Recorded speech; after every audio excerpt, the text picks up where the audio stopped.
I'm Joanna Hogg, and I'm the director of Miu Miu Tales number 29. Well, it didn't come immediately what I was going to do, but I was straight away excited to be given the freedom to make a film for Miu Miu. And then it coincided with a friend of mine who's a professor at Cambridge University, and he'd written a book, or he'd co-written a book called The Prop, about the prop in film.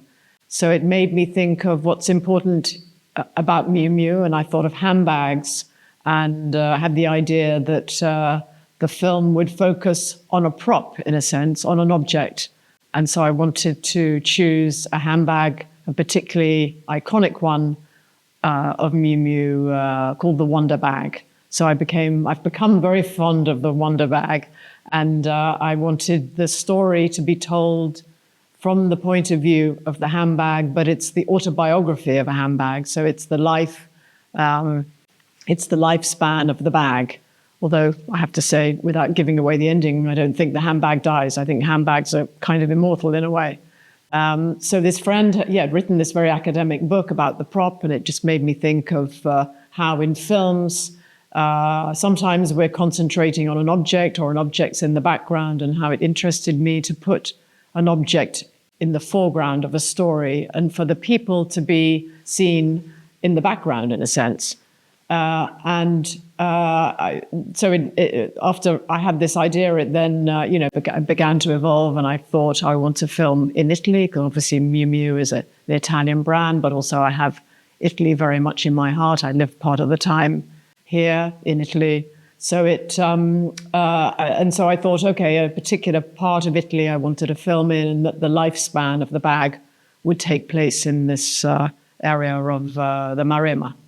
The challenge was working out how to tell this story of a handbag's life. What is the perspective, how to do it? And very quickly, I put myself into the handbag. So I thought of what preoccupies me and what interests me about life, the challenges in life. And so I didn't want to exactly humanize the handbag in a way, because it is this inanimate object. But I decided to have the handbag tell its life story. So the handbag has a voice, and it tells, or it will, because we haven't got to that point yet, but it will talk about what it's witnessed in its life. And I also made the decision of what is exactly the visual perspective of the handbag. So, I don't want to get too technical, but it was really a question of what lenses to use. How does the handbag see? And I thought, well, the handbag sees the world like an insect. An insect can see all around. So it's got a very different perspective from a human. So decided to use a very wide lens for the view of the handbag.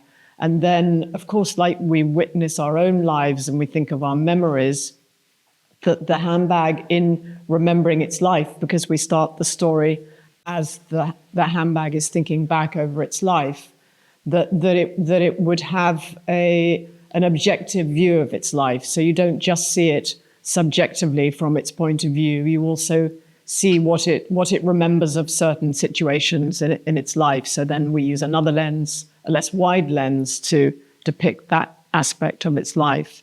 And then I'm always interested in sound design. So sound design will be a huge aspect of the film. And I've worked with the same sound designer for more than 20 years. He's done the sound design for every film of mine. And each time we get more intricate and involved. And it's a process that I'm very involved in with Jovan, my sound designer. Together, anyway, we create. And he's an absolute master of entering into a world and entering into a story.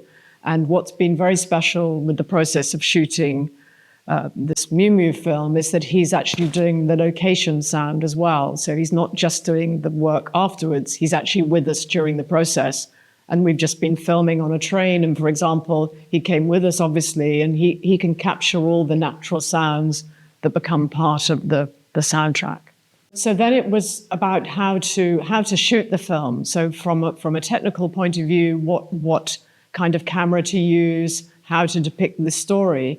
And what I immediately took grasp with both hands is that I see Miu Miu as a very brave, forward-thinking brand and very much about taking risks, take risks in my work. Otherwise, it wouldn't be interesting to me. So the challenge with this film was that I shoot myself because I so enjoy the framing of an image and just how an image looks, and also a very intimate relationship with my subjects, even if one of my subjects is inanimate.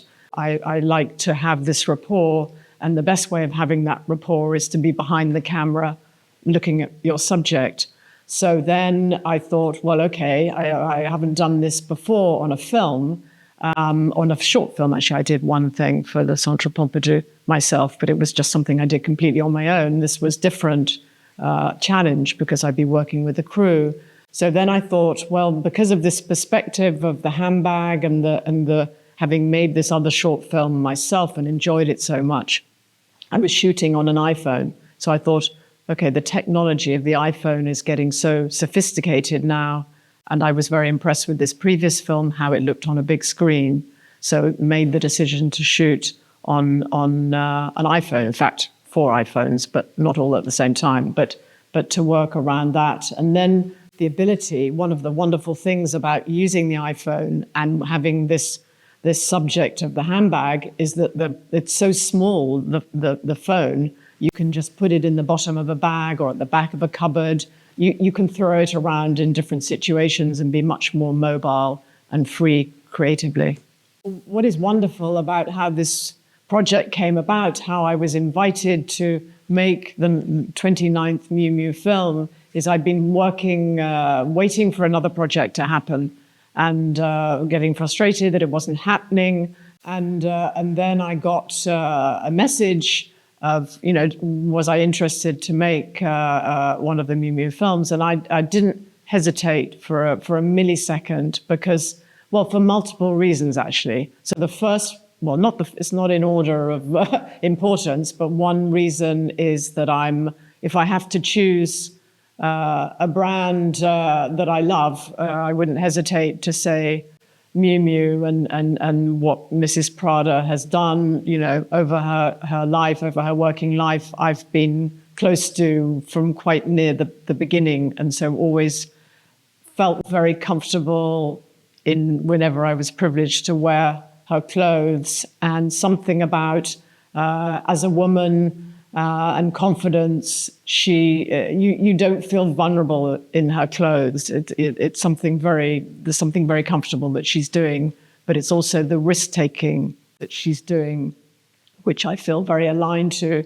So there was something about being invited to make this film and feeling the bravery that was necessary to do it, that I should go forward with it in a way that was, a sort of adventure and not be afraid to take risks, which is what I do in my work and what attracts me to the work. I never want to feel safe. So I thought, okay, this is a challenge. I'm going to take up the challenge. And the wonderful thing about being given the creative freedom in the way that Miu Miu gives you as a filmmaker to make these films, it's very rare to have that freedom. And at first I was intimidated by the freedom because there are so many possibilities. You think, well, how on earth am I going to decide what to do? And then once I'd found the idea, it's, I've been so excited by it. And I think the idea that it's women, specifically female filmmakers that are invited to make these films, I think that's really a very special, important thing. And often female filmmakers who haven't made necessarily so much work before, so it's an opportunity to experiment. And I think in the world now, experimentation is becoming more and more difficult because there are more and more things that are putting brakes on our freedom. And so the fact there's this universe that Miu Miu have created to enable us to speak out and be creatively free. The biggest challenge for myself in making the Miu Miu film, or the biggest excitement in a way, was that I would take charge of the camera work. because that's traditionally a very male domain, and all the cinematographers, all the directors of photography that I've worked with have been male. And I've sometimes had the urge, when I've made one of my previous films, to get behind the camera and operate. But I've always felt like, oh, well, I'm sort of treading on someone's toes. Even though I'm the director, that's a sort of another role. So making that decision to shoot myself felt very emboldening in a way, but it made me think of the difference of a man being behind the camera and the way they look at the world and the way a woman might look at the world. And I think that has been really exciting to me, that I can frame up what I feel and think. And I don't know if it's different for how a male might frame or think, but it felt important to me as a woman, as a filmmaker, to take charge of that frame making.